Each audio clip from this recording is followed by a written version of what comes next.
welcome to part 3 of our behavior training series. And we're going to start with a great proactive strategy using exercise to reduce maladaptive behaviors. So you could have children on some sort of sensory schedule, such as jump on a trampoline 25 times, do 10 push-ups and 10 sit-ups, walk on a balance beam twice, and then go to a swing or something like that. It's great for children who either have anxiety, excess energy, or maybe some sensory seeking behaviors. Here's just another example of an exercise choice board.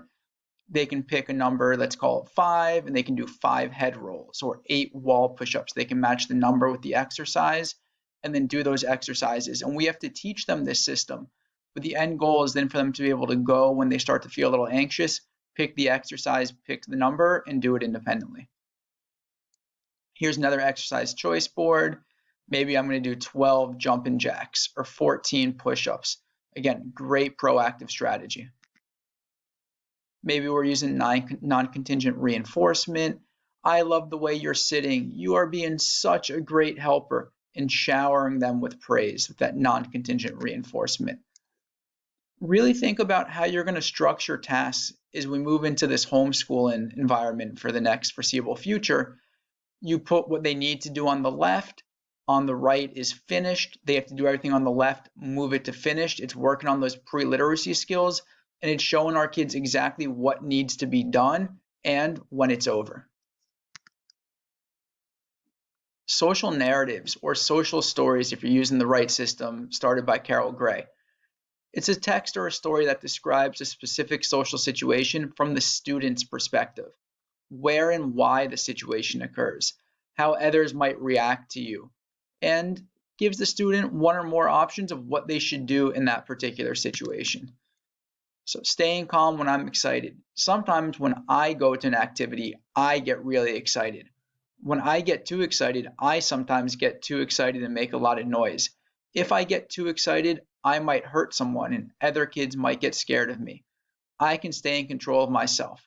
I can take deep breaths, count to 10, and squeeze my hands to stay calm. When I'm calm and ready to go into the activity, other kids will want to play with me. It's always from the child's perspective, how they feel, how others might feel, and what their payoff is going to be for using those appropriate choices. I come to school in a car with my mom. Most days, Miss W meets me in the hallway and walks me to class. I get upset when Miss W isn't with me in the morning. I will try to stay calm when Miss W isn't with me in the morning. If I get upset, I can ask for a break or I can take deep breaths. Miss W will be back soon. She'll be so proud of me if I keep my cool. So here's the situation. Here's how it might make him feel. Here's what he can do instead of getting upset. And here's the payoff if he makes those appropriate choices. So what's not a social story? It's not time to go outside for recess. Bobby can go down the slide, climb on the bars, or sit on the bench. Bobby doesn't touch the tree. Bobby does not pick up leaves. Bobby has fun outside, climbing on the bars or sitting on the bench. Bobby can do a good job. Again, not from Bobby's perspective. It doesn't tell Bobby how he feels, and it doesn't really give him those alternatives. The better example would be after lunch, it will be time to go to recess. I go to recess with my friends. There are lots of things to do on the playground. I can go down the slide, I can climb on the bars, or I can sit on the bench and watch. I will not touch the trees or pick leaves.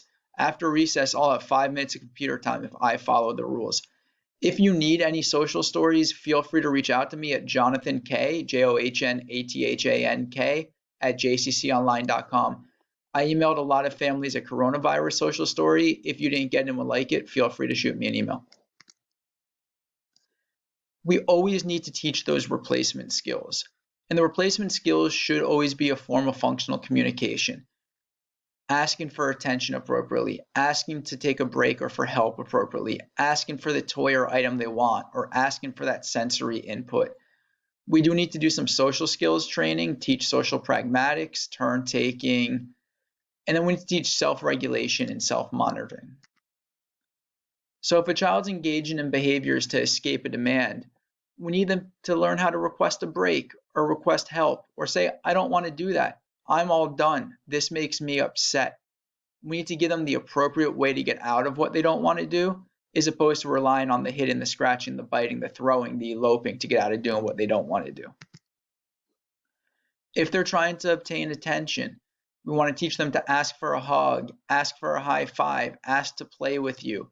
If they're trying to access an item, ask for a turn, ask for that item, and then we have to teach them how to wait for that item. When it comes to sensory seeking behavior, we need to give them something that meets that same sensory need. So let's take spitting for an example.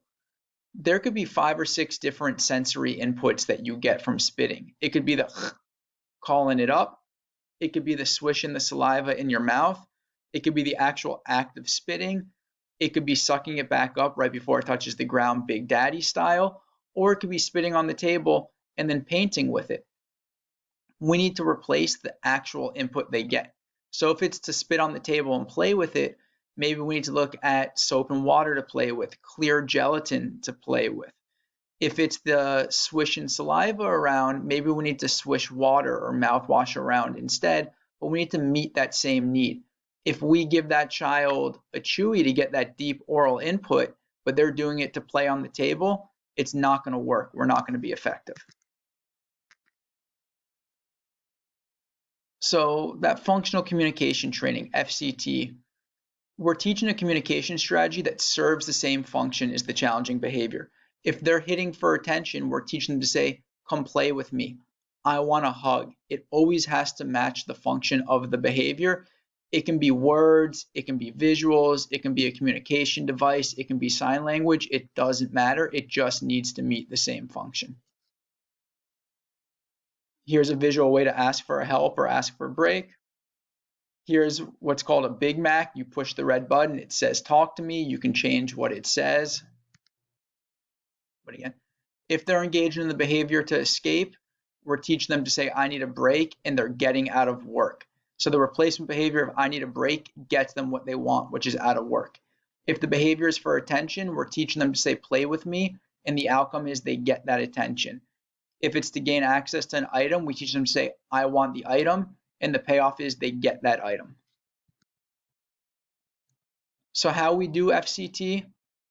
First of all, the communication form needs to be more efficient than behavior. If I hit and I get 5 minutes of attention, or you teach me to say I want a hug, which is very hard for me, and I get a 3-second hug, I'm going to hit for that 5 minutes of attention because it's easier with a bigger payoff. You want it to be something that can be manually prompted, at least at first. So early on, getting a child manually to say words can be really challenging, but you can hand over hand given a picture. You can hand over hand an AAC device. You want it to be something that can be prompted early on. And you want it to work in a variety of settings. My biggest concern with sign language is not everyone knows sign language. So if they go out in the community and they sign more, and the person they're signing that to doesn't know that this means more, they're not going to get their needs met. If they give a picture or press the button on the iPad that says more, everyone knows what that means.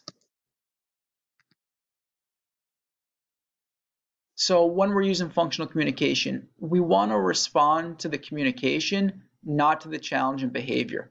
We might do something called extinction, which means we're going to ignore that negative behavior and we're only going to respond to the appropriate communication request. And when I say ignore, it doesn't necessarily mean planned ignoring, which we do for attention. It means that we're not going to give the child what they want for the negative behavior. So if they're doing it to escape, we are not letting them get out of that challenge and task for throwing, hitting, scratching.